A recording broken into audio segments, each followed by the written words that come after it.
Olá, queridos alunos, tudo bem? Espero que sim. Aqui é o professor Adelmo Silva. O conteúdo da nossa aula de hoje é sobre representação de reações químicas. É um conteúdo muito legal, muito importante. Vejam só, primeiramente, o que é uma reação química, né?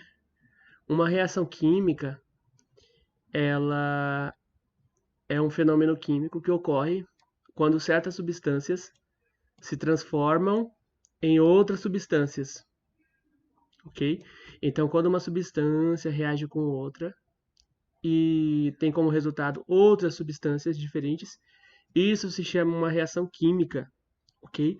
Porém, quais são as evidências, algumas das evidências que evidenciam uma reação química ou uma transformação química? O que é que acontece que identifica que ocorreu uma reação química? Alguns exemplos de evidências são a mudança de cor, o aumento da temperatura, formação de gases, liberação de luz e a formação de sólido quando dois líquidos são misturados, são algumas das evidências que estamos diante de uma reação química, ok? Aí vejam só, quando a lenha é queimada, quando a lenha entra em combustão, a gente vê a liberação de luz e também a gente percebe o aumento da temperatura, a mudança de cor e a formação de gases. Tudo isso aí identifica que a queima da lenha é uma reação química, ok?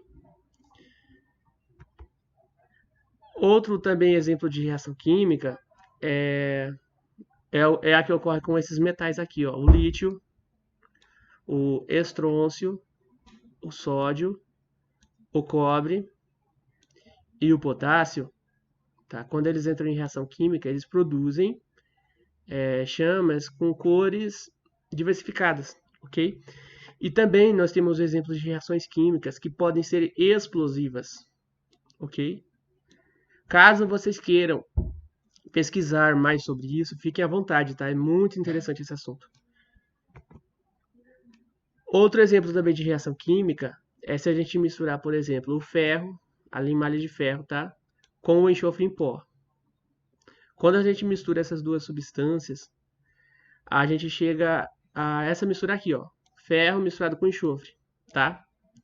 Porém, se a gente aquecer a mistura em laboratório, se a gente aquecer, o que ocorre? Ocorre a formação do sulfeto de ferro 2, que é uma substância que não pode ser separada por ímã. É uma substância química diferente. Aqui é uma reação química.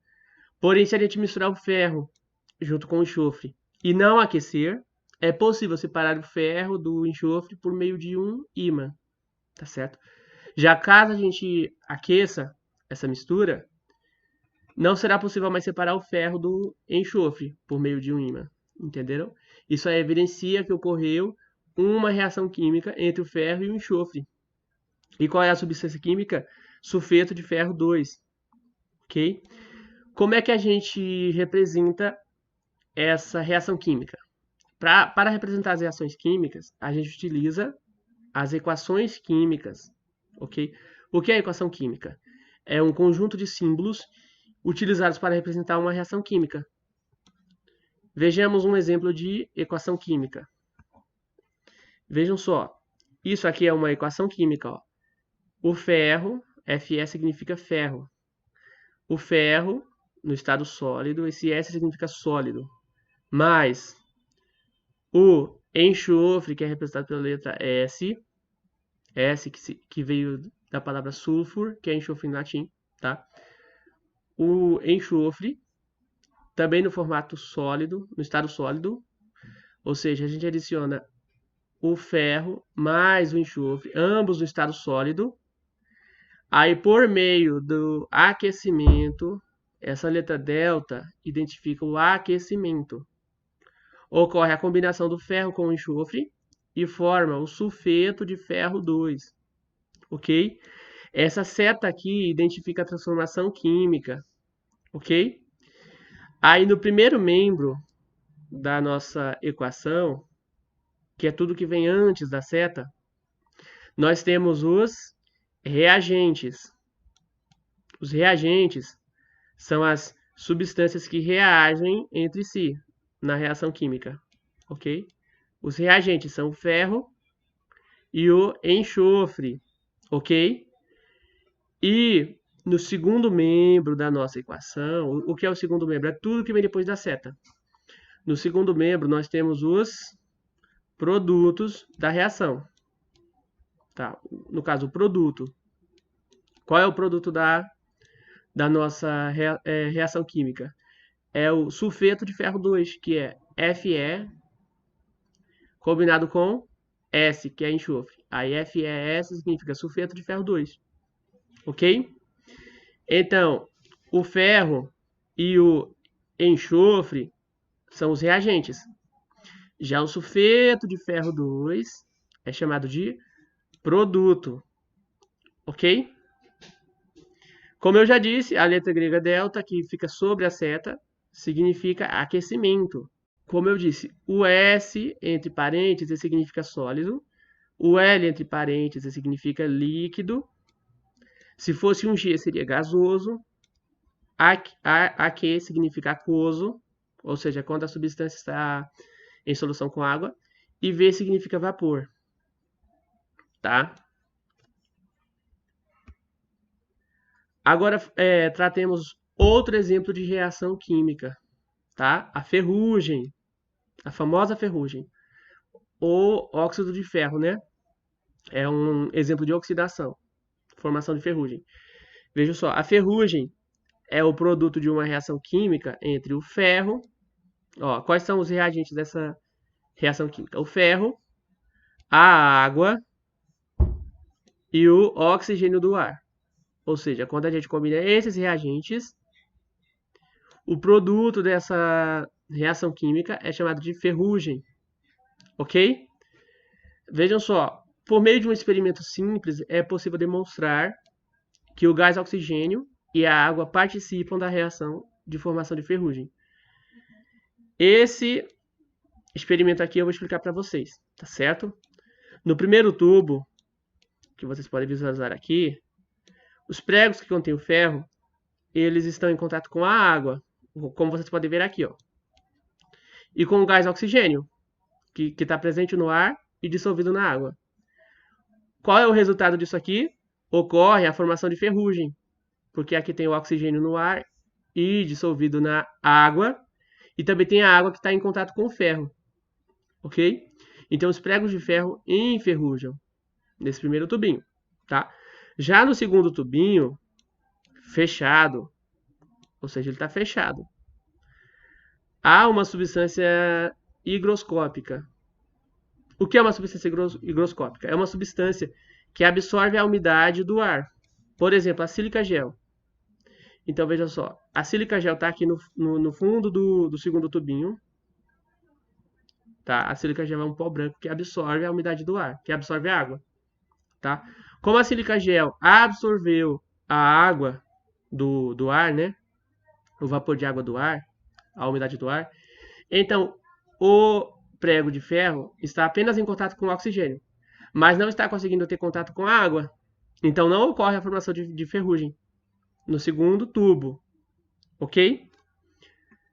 Já no terceiro tubo, que é esse aqui, ó, o terceiro tubo, os pregos foram mergulhados em água destilada, ou seja, água pura, água sem oxigênio dissolvido nela, tá certo? Então aqui os pregos de ferro estão apenas em contato com a água pura e não estão tendo contato com o oxigênio, ok? E acima da água tem uma camada, uma fina camada de óleo, como vocês podem ver aqui, ó. Ele impede que a água entre em contato com o gás oxigênio, tá certo? E o tubo foi fechado com uma rolha. Nesse caso, o ferro está em contato com a água, mas não está em contato com o oxigênio. Então não ocorre a formação da ferrugem, ok? E finalmente no quarto tubo, que é o último, o que acontece? Os pregos estão mergulhados em água salgada, tá certo? E estão tendo contato com o gás oxigênio e com a água, ok? Só que vocês podem ver que, em comparação com o primeiro tubo, Devido à presença do sal, como o sal é uma substância iônica, né, um composto iônico, e que em presença com água se dissolve em íons de sódio e de cloro, esses íons de sódio e de cloro aceleram o processo de formação da ferrugem, ok? Então, portanto, se a gente colocar um pedaço de ferro dentro da água e deixar ele em contato com o gás oxigênio também, né? E colocar sal, a gente vai ficar sabendo a partir de agora que o sal acelera a formação da ferrugem, ok?